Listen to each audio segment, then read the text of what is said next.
Лобзику. В эфире Гастагыл Амте.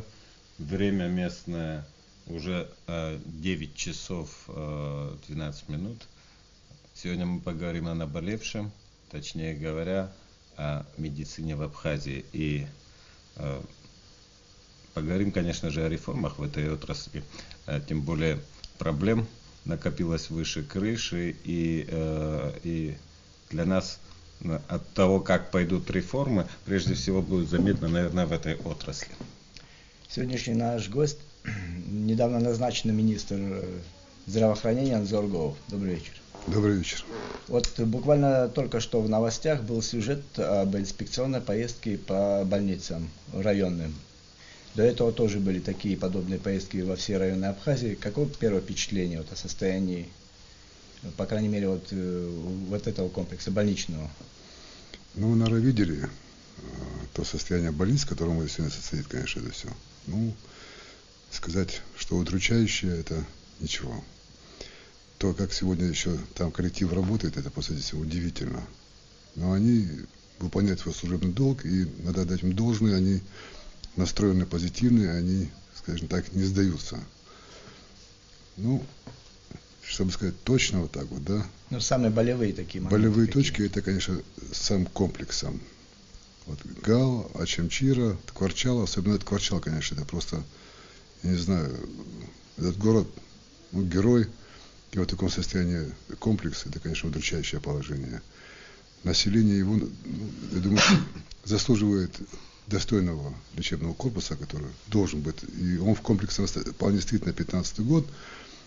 Я думаю, что он будет отстроен, и они получат достойное медицинское учреждение, которое могут лечиться и обследовать и себя, и своих детей, и полностью. Все остальные объекты, конечно, они сегодня функционируют в таком, скажем, в авральном режиме. Коллектив, там есть, конечно, и кадровый голод. Средний возраст, как вы видели, медсестер тоже уже превалирует за 50. Я думаю, что эта проблема есть и везде, не только в этой зоне, не только в Восточной Абхазии, но и в Западной Абхазии, и в городе. То есть состояние больничных учреждений, оно желает лучшего. Я думаю, что население Абхазии достойно лучшего. И я не думаю, что сегодня таких средств нужно будет больших. То есть нужно будет реформировать, конечно, это все это. Во-первых, я думаю, что районные больницы надо будет перевести в больницы скорой помощи для оказания экстренной помощи. Потому что говорить о больших комплексах больниц, да, ну, это 2, 3, 4 года, да, стройки такие большие, оснащение их. Тогда как у нас население сегодня болеет. Эта проблема сегодня есть, и они должны получить медицинскую помощь сегодня. Ну, я вот перебью, Анзор. Но вот как так получилось? Да, сейчас все везут в основном как бы больных в Сухум. Да. Но там все-таки тоже есть первичная медицинская помощь, оказывается, на местах. Да. Но как вот, допустим, получилось вот то, что, допустим, у нас здесь в Сухуме больницы ремонтируют, даже вот в Гудаутах ремонтируют, да, и так далее, а вот, допустим, в районной больнице Гала, то есть врачи скидываются из зарплаты со своей там по какой-то определенной сумме, да, и делают сами делают ремонт. Да. Вообще, как так распределение происходит вот этих средств? Там как бы вбухали там сотню миллионов, а здесь и копейки нет. Ну, это зависит от того, что еще, видите, когда был разработан комплексный план, то есть основной упор был сделан на столицу, конечно.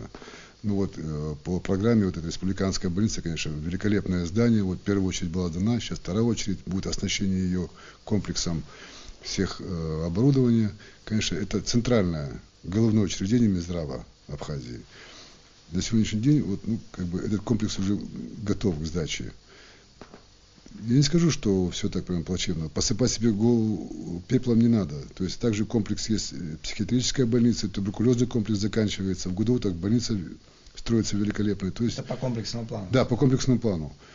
Ну вот сейчас вот по комплексному плану вот Ткварчали стоит на очереди. Там готовится большая больница, ремонт, и здание будет строиться.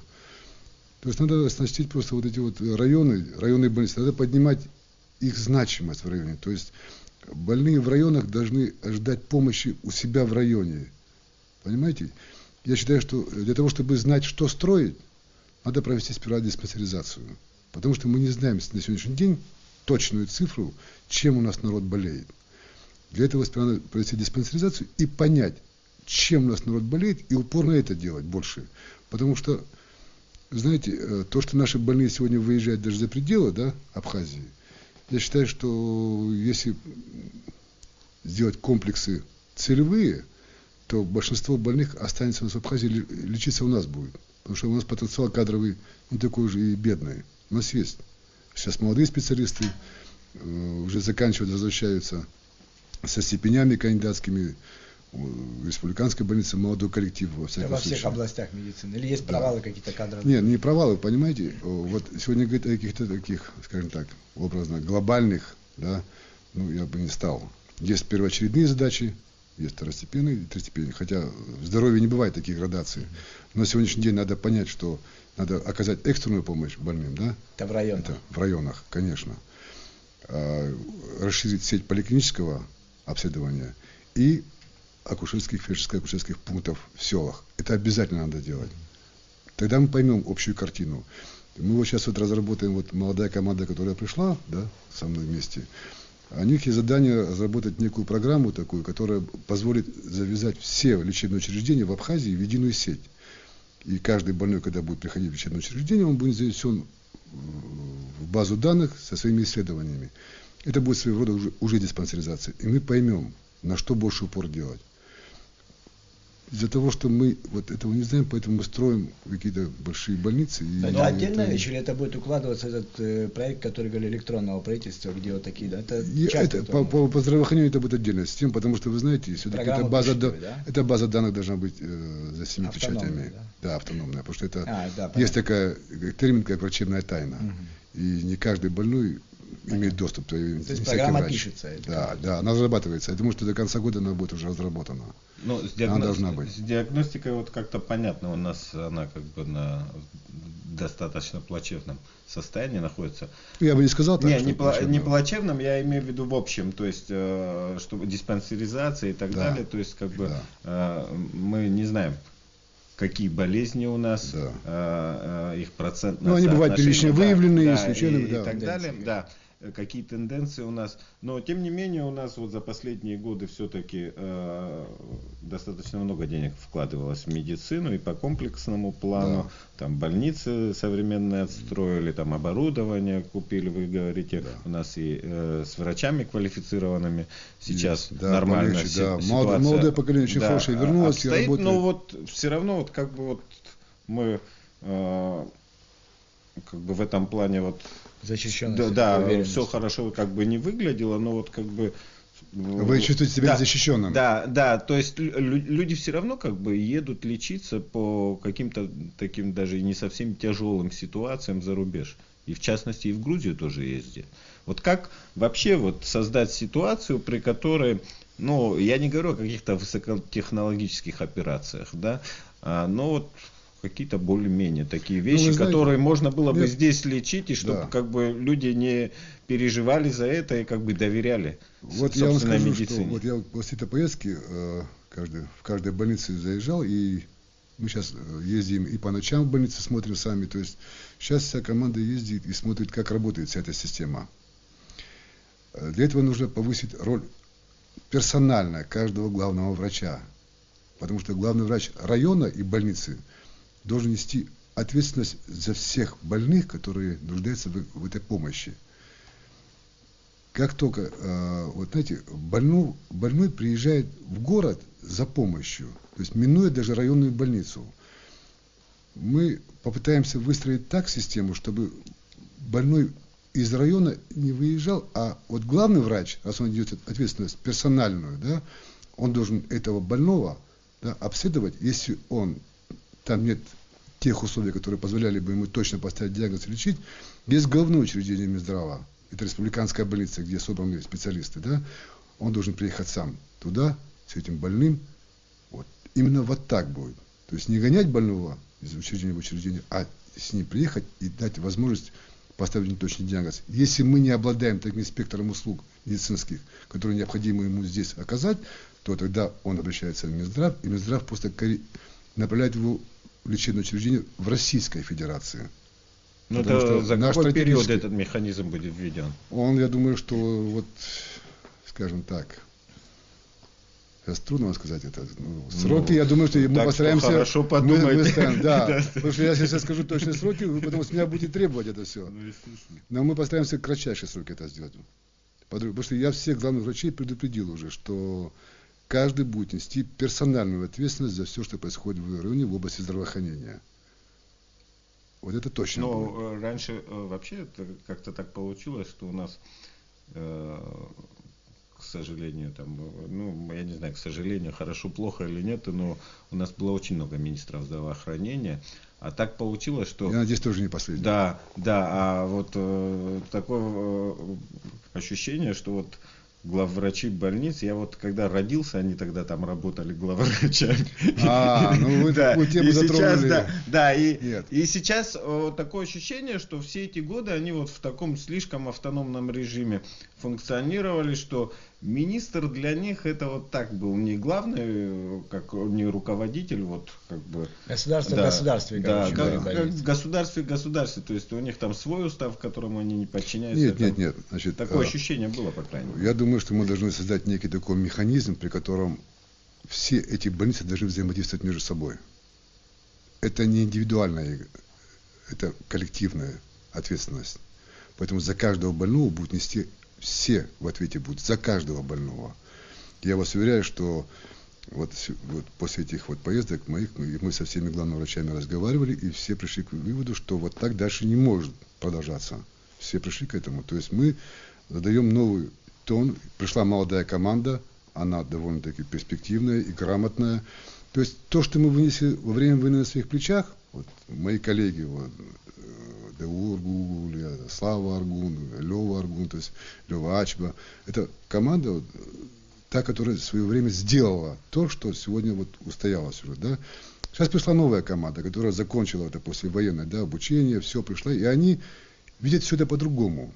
У них есть свои мысли, то есть они интересные люди вообще, и у них, они видят все по-новому, они видят, как это там было, и они хотят это притворить в жизнь здесь. То есть вот если получится у нас вот такая команда, которая сплотит и то, что мы, наши знания, да, уже опыт наш накопленный, да, и их новейшие технологии, то из этого может получиться довольно-таки стройная система здравоохранения в Абхазии. Только так, только вместе мы сможем это сделать. Это как раз основа любой реформы, особенно в наших условиях, где вот полностью с чистого листа и ненужное, и это может вредно даже. Есть какие-то устоявшиеся вещи, которые есть, но просто их надо направить в нужное русло. Модернизировать вообще абхазскую систему здравоохранения, я думаю, там опыт российский может полностью трудно будет перенести, но мы должны адаптировать. У нас такая шаговая доступность для любой точки, собственно говоря, Абхазии. Там, Псху не будем иметь в виду.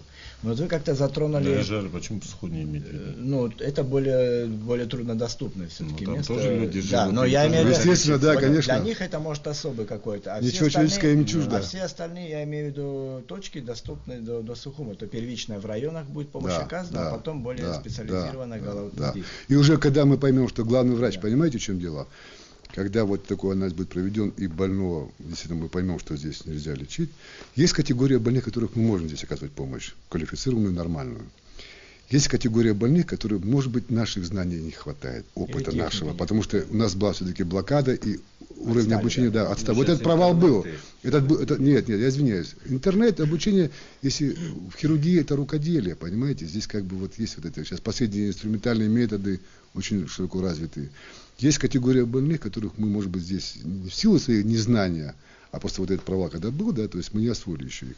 Может быть, нам стоит привести врачей сюда, из России, чтобы они поделились с нами опытом и здесь на месте оказали эту помощь.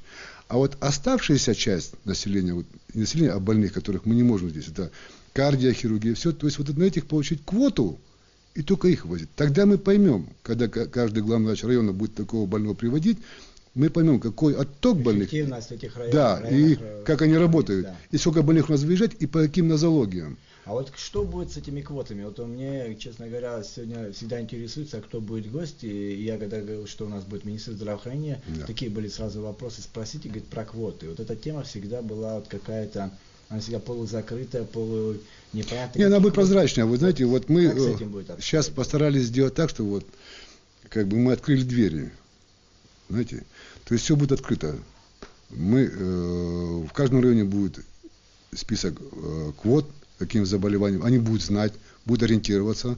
То есть, когда будет единая система этой информации, да, по всем больницам, они будут обладать информацией, какие квоты, где и по каким заболеваниям. Информация или вообще открытая будет информация? Открытую мы не можем так сделать. То есть, это будет информация, то есть, мы будем, да, конечно, тоже в районе будет каждый. Кто-то могут, естественно, проверить. Мы им подотчетны. Да. Мы подотчетны, они будут знать. И вот эта система, конечно, уменьшит и расследование, или случаев ошибок врачебных. Конечно, конечно. То есть каждый случай. Вы знаете, когда вот бывает несчастный случай, ну, мы без них не можем. Да, то есть мы не боги, к сожалению. Мы понимаем, что мы делаем все возможное. То есть врачи, мы каждого больного переносим на себе боль. Я вас уверяю в этом. Каждый вот как бы вот больной, вот, приходя к нам, его боль и все, она отражается на нас. Это психологический фактор очень тяжелый. И когда случается несчастье, то есть не всегда врач виноват, я вас уверяю в этом. Есть случаи, когда организм человека это сложный механизм, очень сложный. И говорит о том, что вот мы виноваты, и тоже неправильно. Ну, от ошибок и вот сказать, что вот, да, ошибки, понимаете, так сказать, тоже, знаете, это не совсем, наверное, правильно. Бывает. Ну, ошибки тоже могут быть, просто я имею в виду то, что такой метод персональной ответственности и он заставит их обучаться, да. Мы будем программу готовить, чтобы, понимаете, наши врачи вот за время, пока будут, может быть, вахтенным методом будут прийти к нам помогать наши специалисты, наши коллеги из России. А есть договоренности, да, уже? Ну, уже ведем переговоры с ними, то есть они не возражают от этого. Вот за это время, вот это, да, там год-два, мы попросим, чтобы к нам приезжали работать, а за это время мы наших молодых, я думаю, что мы сможем их отправить на обучение, на повышение квалификации, чтобы они приехали уже на базу, которую они смогут уже применить свои знания здесь. То есть вот этот механизм должен быть запущен, тогда у нас будет нормально, системная будет работа. Ну, вы сказали о том, что все-таки нужно, во-первых, диспансеризировать все население, система информации, объединенная система информации. А вообще, какие ориентиры вообще в медицине для Абхазии вот, приемлемы? Ну, к чему мы должны все-таки стремиться? Там, к израильскому опыту, к российскому? Вы знаете, вот я слышу, вот израильская система, понимаете, там уже устоявшаяся вот такое. Вот, да, мы, но к чему там мы должны стремиться? Нет, это сложный механизм. Это сложный механизм. Вы знаете, для того, чтобы это работало в единой одной какой-то системе, все структуры должны работать. Тогда будет какая-то системность. А говорить только о одном здравоохранении, когда не будет работать экономика, финансы, невозможно. Ну, вообще, все взаимосвязано. Должны все равно стремиться. Идеальных, да, понятно, идеальных мало схем, что работает. я вас уверяю, что идеальных схем нету. Да. Нету. Поэтому я думаю, что исходя из нашей ментальности, нашего вот такого, да, мы должны свою выстроить систему здравоохранения. Основываясь, есть, конечно, какой-то алгоритм, но я вас уверяю, что мы должны выстраивать свое. То есть должен быть законченный цикл. Должна быть диспансеризация, диагностика, лечение и реабилитация. Потому что и в России везде вот к этому внимание немножко отвлеклись от этого. То есть больной после лечения, он практически остается сам собой. Когда у нас такие природные условия, такие климат, почему не воспользоваться этим? То есть реабилитация больного, он должен быть реабилитирован до конца уже. Вот у нас это возможно сделать в наших условиях. Вообще вы сказали, упомянули наш климат и те условия, которые у нас есть природные, Богом данные. Да. И нельзя ли вот как-то все-таки, учитывая наши климатические особенности, все-таки вот на этой базе сделать, может быть, привлечь там иностранные клиники, которые могли бы здесь уже там совместно с нами вот организовать свои филиалы, которые были бы очень интересны и им, и в плане бизнеса, и чтобы люди приезжали и сюда лечиться, и здесь наши могли лечиться в этих клиниках. Вот как-то это вполне реально? Как-то? Почему нет? Я считаю, что это вполне реально, потому что, вы знаете, есть условия для этого. Во-первых, 2 института было курортологии в Советском Союзе, которые были известны. Это был в Пятигорске и в Сухуми. Для того, чтобы возродить эту базу, Северокавказские курорты вообще, они Железноводск, Кисловодск, они известны уже, это бренды уже известны, да.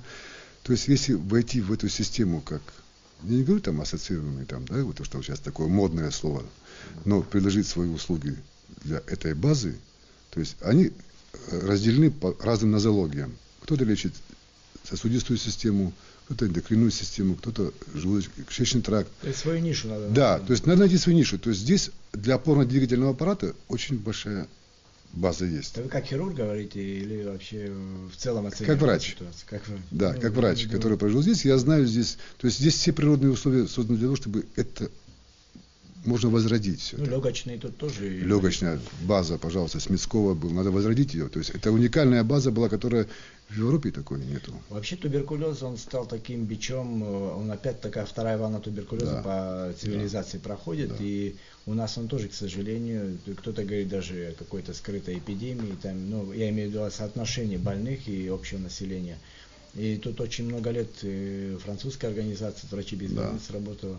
Они вот потихоньку сворачивают свою деятельность там, в силу там, окончания контракта и так далее, и так далее. Мы подменяем этот, полноценно можем подменить их деятельность. Да, полностью мы подменяем их, то есть не подменяем даже, а мы уже наши врачи освоили эти методики, и у нас пробела не будет. Медикаментами, всеми технологиями освоили наши врачи. То есть они никакого пробела в лечении этих больных не будет.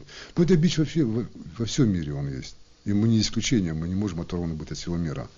Поэтому наши врачи освоили эти методики, и у нас сейчас вот туберкулезная больница заканчивается, условия есть для того, чтобы заниматься ими вплотную. Только нашими или мы можем кого-то принимать тоже? Нет, наши врачи, они сотрудничают. И Санкт-Петербург, почему мы можем принимать, но понимаете, вот именно привлекать сюда туберкулезных больных, лечить здесь, немножко тема такая, знаете, мы не настолько еще окрепли, на ноги стали, чтобы привлекать сюда таких больных. Я спрашиваю то, что спрашивают обычно. В будущем может быть, можно быть, но вот я с этим бы осторожничал.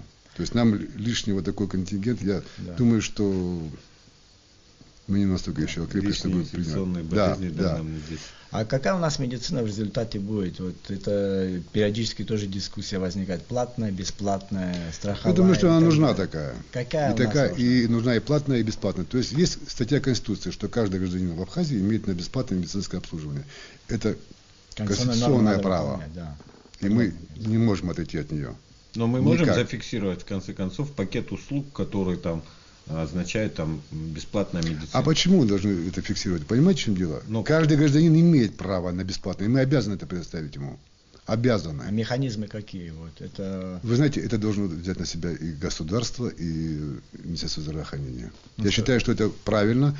Если он хочет высокотехнологическую помощь, то есть уже совсем другую, то есть есть определенный спектр, который мы, может быть, не можем включить вот в это. Но экстренная помощь, она должна быть бесплатная. То есть однозначно. Дети, родовспоможение, это все должно быть бесплатно, однозначно. Здесь, я вам скажу честно, никто нас не оправдает, если это будет по-другому. Но мы же знаем же, что как бы это существует. Да, это существует. Я вас уверяю, что это закончится. То есть вот это называние сумм, я еще раз говорю, вот это называние сумм, оно незаконно. Мы на Кавказе живем, чему мы будем юлить и говорить какие-то вещи, которые, обходя какие-то углы, их затуманивать. Есть вещи, которые негативные, конечно, я считаю, что это неправильно. Мы, кавказцы, мы, когда какая-то радость, ребенок родился или удачная операция прошла, мы сами благодарим. То есть это не будет сказано, эта операция стоит вот там 20 это не должно быть. То есть я предупредил всех главных врачей, они будут нести за это персональную ответственность. И врач, который это будет говорить. И вас уверяю, что этому надо положить конец. У нас население такое богатое, что платить какие-то такие деньги заоблачные. Если он благодарит, говорит спасибо, это должно быть от души. Я считаю, что это будет вот так правильно. Но, тем не менее... Если платная медицина, да, он должен знать, за что он платит. Тем не менее, когда человек вот попадает в больницу, все-таки он должен, там, помимо того, что ему там койку предоставили, он должен там знать, ну, хоть там какие лекарства он там может, то есть государство профинансировало, допустим, тот же анальгин, димедрол, я не знаю, шприцы. Обычно приходится даже, там, приходишь в больницу, там ложишься, и там тебе сразу целый пакет, целый список лекарств, там, препаратов, которые там нужно купить. И, сейчас что вообще в больницах вот, дают? Как в качестве там лекарств, которые там больные могли бы... Насколько я знаю, сегодня в республиканской больнице и в других больницах необходимо, хотя перечень есть, необходимо. А вообще можно как-то вот... На 15-й год заложено в бюджете... Сделать так, чтобы люди, допустим, вот знали, вот такой перечень лекарств государство профинансировало. То есть, чтобы их потом не гоняли и говорили, вот здесь вот вы должны эти лекарства пойти купить и так далее. Вы знаете, для меня это немножко как-то... звучит, как это вот. Я знаю, что это есть, конечно, что больной приходит, ему тоже дают список, начиная от бинта и кончая шприцами, все, что угодно, да. Ну, я знаю, что на 15-й год у нас заложена сумма, при которой мы сможем обеспечить всех наших больных. Дай бог, что было меньше, конечно, их, всем необходимым медикаментами. Я в этом уверен. В смысле всем необходимым медикаментами? И мы не будем гонять больного за лекарствами. Может так, совсем, то есть человек просто ляжет... Ляжет и получит весь спектр услуг и лечения, необходимое ему. Я в этом уверен. Что я думаю, что за год мы сможем выправить ситуацию. Это по всем категориям болезней вы имеете? Ну, вы знаете, кроме тех, которые мы не можем здесь лечить. Ну, вы знаете, я говорю еще, то есть те заболевания, которые мы можем здесь лечить, они должны быть обеспечены всем необходимым, и медикаментозным, и инструментальными методами лечения и исследований. Как вы будете, какая финансовая подоплека будет вот этого мира? То есть страхование это должно быть медицинское или как? Вот вопрос страхования, понимаете. Сегодня должна быть, во-первых, своя страховая компания, которая будет, вот ФМС, да, обязательное медицинское страхование. Если это будет, то вот мое видение, параллельно должно создаваться закон о частно-государственном партнерстве. То есть, если страховая компания оплачивает лечение пациента, то часть денег, которые оплачивают за лечение, должна оставаться в этом учреждении. А остальная часть должна уходить государству. Государство уже тогда будет вправе или реинвестировать, или другие нужды пускать. А вот часть денег, которые будут оставаться в этом учреждению, они должны доплачивать врачу по конечному результату. Излечению. Да.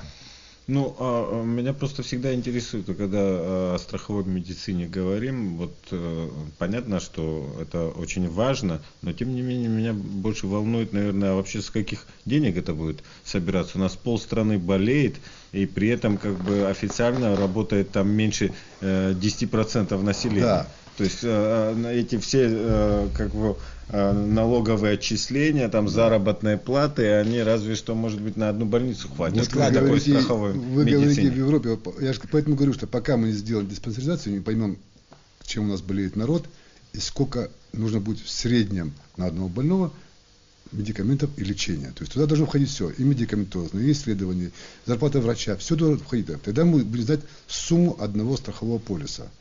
Она должна исчисляться из занятого населения или не занятого, на общее количество. Это средняя цифра выходит.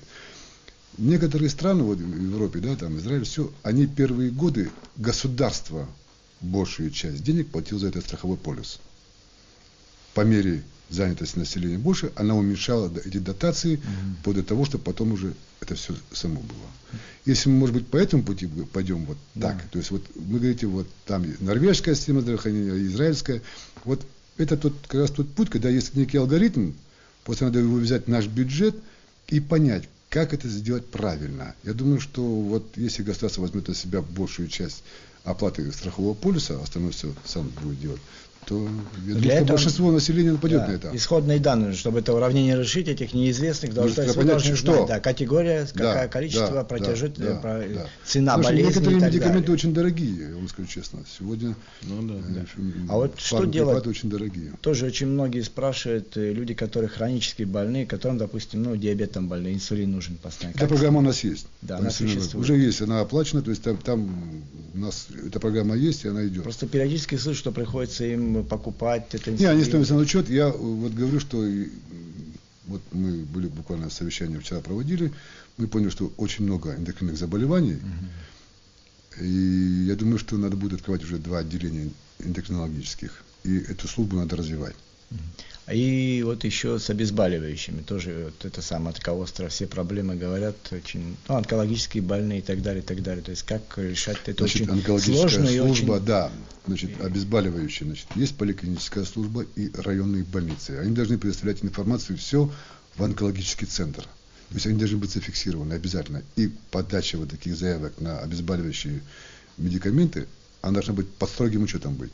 Здесь, вы знаете, без подписи главного онколога и без его, да, подписи, я думаю, что мы это все будем как бы ставить на нужную. Когда будет общая система, она вся система будет видна, да, это будет проще намного. Ну, я говорю, потому что... И врачам будет проще, и больному будет проще. Раз спрашивают, значит, существуют проблемы, и значит, вы о ней знаете. Вот это мне главное услышать, чтобы да, мы знаем, сказать, мы пытаемся ее решить да. вот именно вот таким методом. Потому что по-другому, поверьте мне, сегодня, когда все больницы вот так, да, то есть бумажками перекидываемся туда, это неправильно.